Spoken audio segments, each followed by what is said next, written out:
சம்பந்தமா எந்தெந்த தொகுதியை நான் கேட்கிறேங்கிற லிஸ்ட் என்ன தவிர யாருக்கும் தெரியாது. அப்படி இருக்கிறப்ப ஊடகங்கள்ல நீங்களா ஏதோ தொகுதிகள் வந்ததாகவும் அதுல ஏதோ போட்டிகள் இருக்கா போடுறீங்க. தேசிய ஜனநாயக கூட்டணியின் டெல்லி தலைவர்களை சந்திப்பதற்காக நான் செல்கிறேன். சார், எடப்பாடி அவர்கள் தான் கூட்டணி தலைவராக இருக்கும் பொழுது அமித்ஷா அவர்களை சந்திச்சு தொகுதி பங்கீடு பேச்சுவார்த்தை நடத்த வேண்டிய காரணம் என்னன்னு கேட்கிறேன்.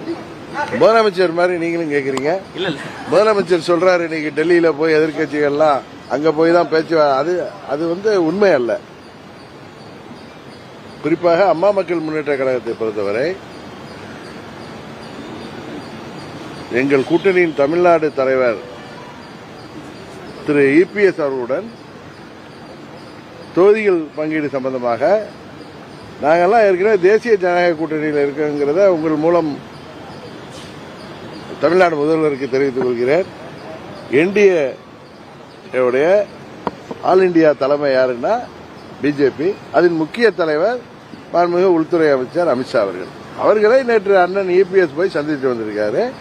எனக்கு இன்றைக்கு வர சொல்லிய அழைப்பு என்பது 4 நாளுக்கு முன்பே வந்த அழைப்பு. அதனால நீங்களா தொகுதி பங்கீடுக்கு தான் நாங்க போறோம் அப்படின்னு நீங்களா முடிவெடுத்தா, நீங்களே கேள்வியிலே லீட் கொடுத்தா அதுக்கு நான் பதில் சொல்ல வேண்டிய அவசியம் இல்லை. உங்கள் கேள்வியில் தவறான கேள்வி என்பதுதான் எனது பதில். இன்றைக்கு நாங்கள் செல்வது முதலமைச்சர் சொல்வது போல தமிழ்நாட்டுக்கு நிதி பெற்றுத்தர அவர்கள் செல்லவில்லை என்று சொன்னார். தேர்தல் அறிவிப்புக்கு பிறகு தமிழ்நாட்டுக்கு நிதி ஒதுக்க முடியுமா? அதை கூட முதல்வருக்கு தெரியாதா?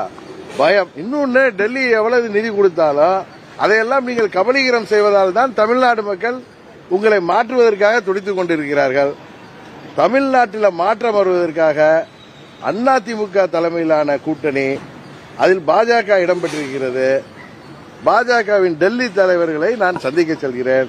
காரணம், தேசிய ஜனநாயக கூட்டணி என்பது பாஜக தலைமையிலான கூட்டணி என்பதை உங்கள் வாயிலாக முதல்வருக்கு தெரிவித்துக் கொள்கின்றேன். அதிமுக கூட்டணி என்கிற தேசிய ஜனநாயக கூட்டணி வெர்சஸ் திமுக கூட்டணி என்றுதான் இருக்கும்.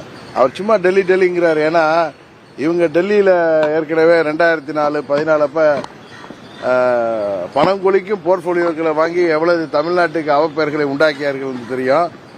இவர்கள் கூட்டணி ஆட்சியில் இருந்த பொழுதுதான் திரு கருணாநிதி அவர்கள் தலைமையில் இருந்தப்போதான் நீட் தேர்வே அறிவிக்கப்பட்டது காங்கிரஸ் கூட்டணியில. நமது தொப்புள் கொடி உறவுகளான இலங்கை தமிழர்கள் லட்சமாக கொல்லப்பட்ட போது அதற்கு காங்கிரஸ் ஆட்சி உதவி செய்த போது அமைதி காத்தவர்கள் இவர்கள்.